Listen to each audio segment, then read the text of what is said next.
What's up, everybody? We got a new video for you today at the Wallace Farm and Sawmill, and we're sawmilling again. Surprising, huh? Surprise. No, but I will show you guys something very interesting we are doing today. This is totally different, never been done before on the channel, but has been done before at the Wallace Farm and Sawmill. Let me show you.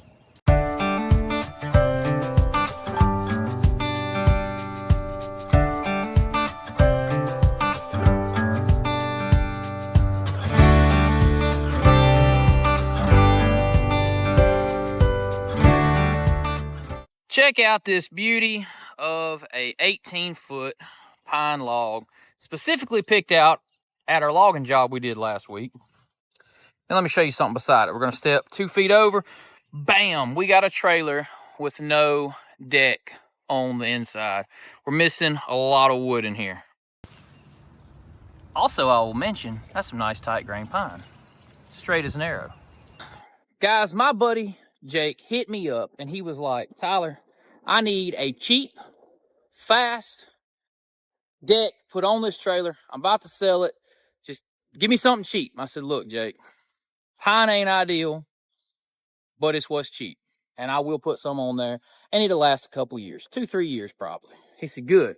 I'm gonna put some kind of mixture of something. I don't know if he was talking diesel and oil, if he was talking some different water treatment stuff or whatever, but he said something he was going to put on there. He was just selling the trailer and he wanted to get a fresh deck on it for someone to use it temporary. And I was like, I got you. So we are going to take that log right there. We're going to turn it into 1.5 inches, probably by 10-inch wide. And we're going to get enough. We're going to get the tape measure out, try to get exactly what we need for that deck. And then I bought some screws. We'll take you guys to Lowe's. I'll show you a clip of that.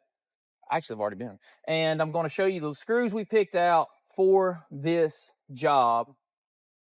We're going to put it together right here, right now, at Wallace Farm and Sawmill. So we got to find the screws that we need for this project. And I have used these Tex self-drilling screws, wood to metal. But I do suggest you pre-drill the wood and then let these drill the metal. So Tyler's going to get the log, and I'm coming to get the babies. They aren't scared of anything. Oh, he's scared of that. Griffin's over here hiding under the trailer.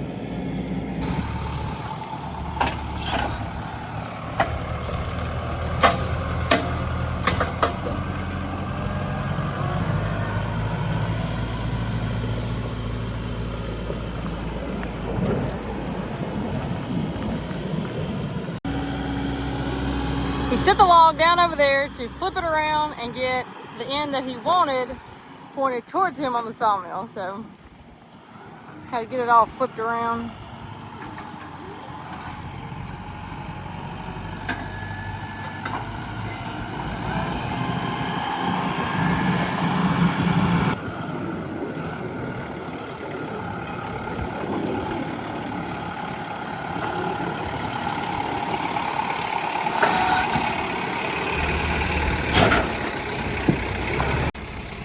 The funnel has still been doing great. You can see the pile of sawdust there at the bottom. We're going to fill it up some more right now.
So Tyler's going to get the blade sharpened, and I'm going to fill the water jug up with water.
So check it out after we got done sawing that log. Look at that big pile of sawdust. I'm really happy with how the windsock has kept the sawdust right here. Finally, we can come in here and we can scoop this directly in and out. And, you know, as long as you're careful here, even with your pole and stuff, I mean, I can come in here with a scoop with a tractor and get that big pile out of the way. But it's centralized and it's mounding up as it's supposed to. So that worked great. Check it out behind me. We got this log knocked out and ready to go over to the trailer. Now, I was talking with Brittany. I've got a 2-inch tailpiece to where those boards go into a clip in the front and then the tailpiece into a clip in the back, basically. So there's a lot of wiggle room on perfection as far as getting the ends perfectly square and perfectly to length. Like there's literally some wiggle room each direction. So what I'm thinking is, I think we just mark this and take the chainsaw, cut them all to length at one time, and it's going to be really, really close anyway. Square the ends up, and I think we can just lay them straight in the trailer. I'll take that back section out, I'll run them into the clip, and then I'll re-weld the bar on top and the back, because I don't feel like springing them between two, especially when I have a welder and know how to weld. Why would I fight trying to spring? You know what I mean, Britt? That's right. Yeah. Like you have to lift up in the middle, poke one in, and then try to get the other one to spring it. I'll just trim it out and re-weld it. Take 2 seconds. I think that'd be the easiest for you. Let's take the chainsaw. Let's cut these to length. Let's go to the trailer first and measure, because we got to measure 2 times before we cut 1 time. I heard a guy one time, we're going to go this way. Let me grab my chainsaw. He told me one time we were cutting some timber for him, and he said, you know what? I got to know what you're going to pay up front, because you can't put it back on the stump. So once you cut it down, it's there. And it's the same analogy will work for boards, guys, because once we cut a board, well, we can't stretch it back out. So we're going to measure 2 times, and we're going to make 1 cut. I'm just going to follow this rail. I got to go into the front clip, and the boards are going to travel all the way back through here.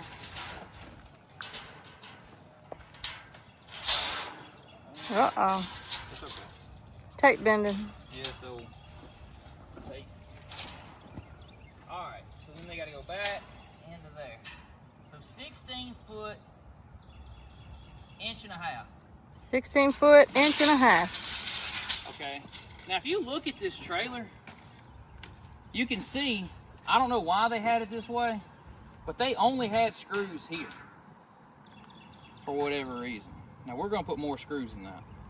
They didn't have screws in any of these beams. They had them clipped in the front, screwed here, and clipped in the back.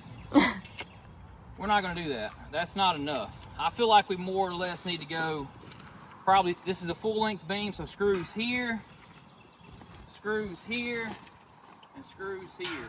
And then the clips front and back. So we'll figure that out when we get there. But right now we need to go cut them 16 foot, 1.5 inches. So we're gonna have some drop offs. All right, bringing you the square. Let's see, we gotta get this residual dust off here so we can make a mark down this side. So we're gonna go 16 foot, 1.5 inches, make a mark. Now, let's go ahead and take this shaver off there. All right, we're coming here with the square. Get a little more dust out of the way.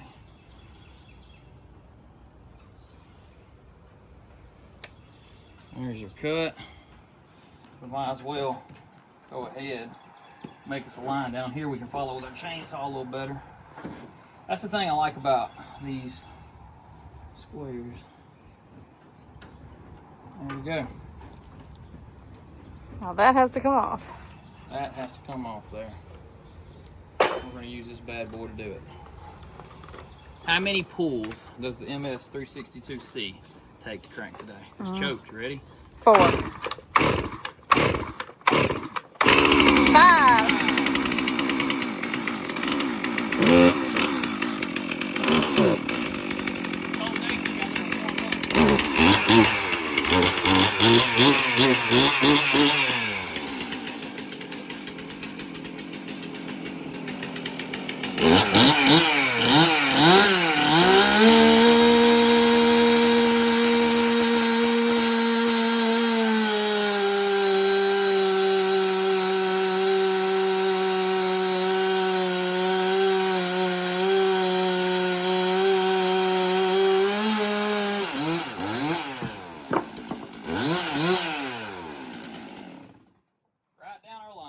Nice clean cut.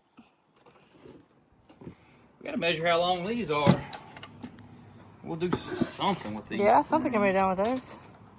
You know, of course, they're just shy of our 24s. Something. Don't tell Aiden they're out here. He'll be making something out of them. Oh yeah, he will definitely construct something from those. We'll have cat houses and dog houses.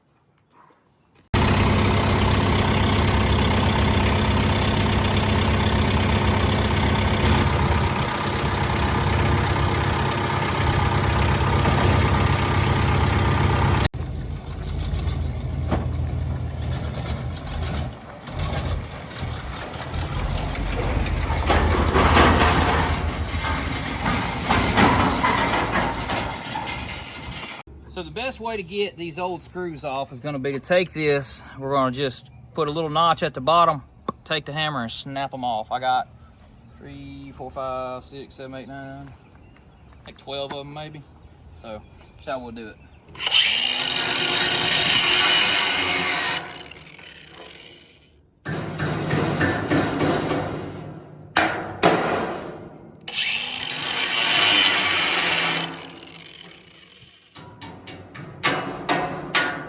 We got a clip here in the tail section that holds us in. So we're going to trim that out. We'll weld it back in the end. Let's see if we can trim her out.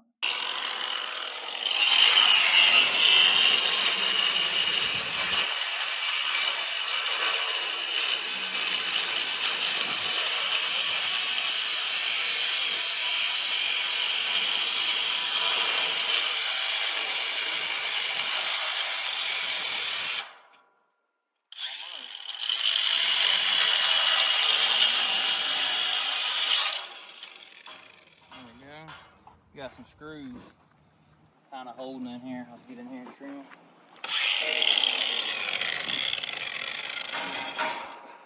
It's an awkward spot. Yeah, bad. Get like this.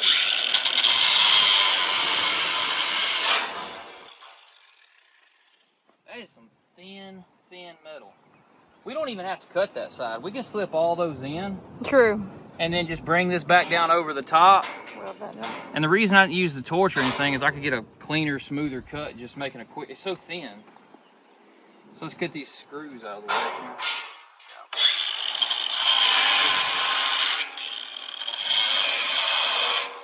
Snap those off.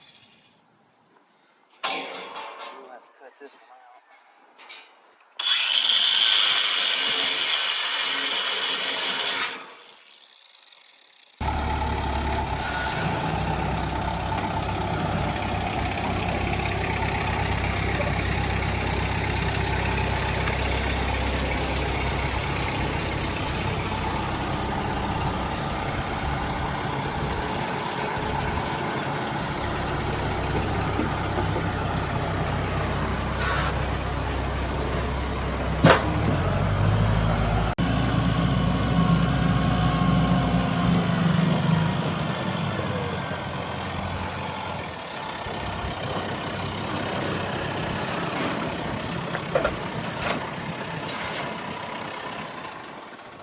So you're going to have to go forward, and I'll come back and push it into yours. All right. So I guess go down to the fork, slide it forward, okay? Then I'm going to do this. Start at the very immediate one so we work our way. And then I'm going to pull it back. All right, push it in your hole.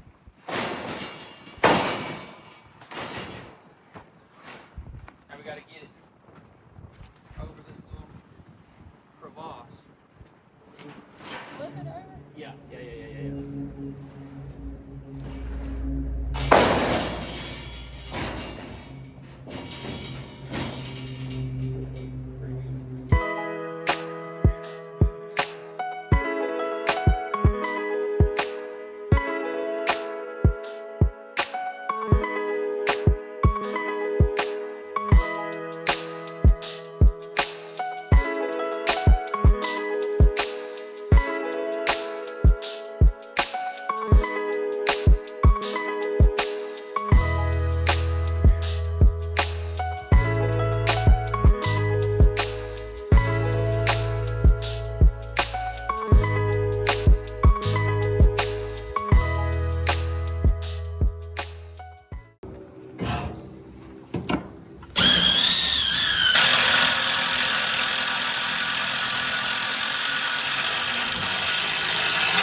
So we got all the boards put in, we got all the screws put in there.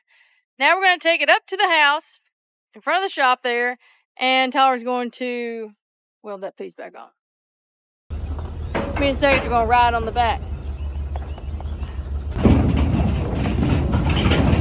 Oh, Sage is our good blue healer. She is 11 years old, and bless her heart, she has become diabetic, so she has to take 2 shots of insulin every single day. So I feel bad for our old girl. She is a once-in-a-lifetime dog, that is for sure. I'm pretty sure she knows how to speak English.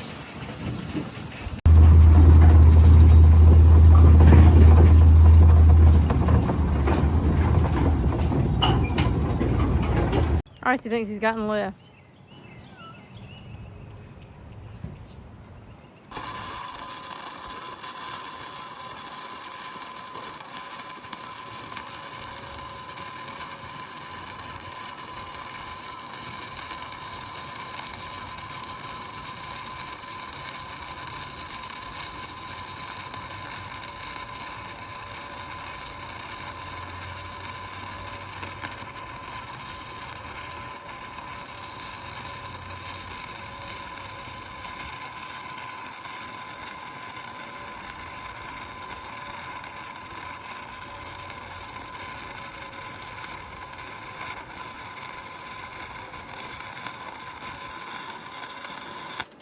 And just like that, guys, we have finished this trailer decking.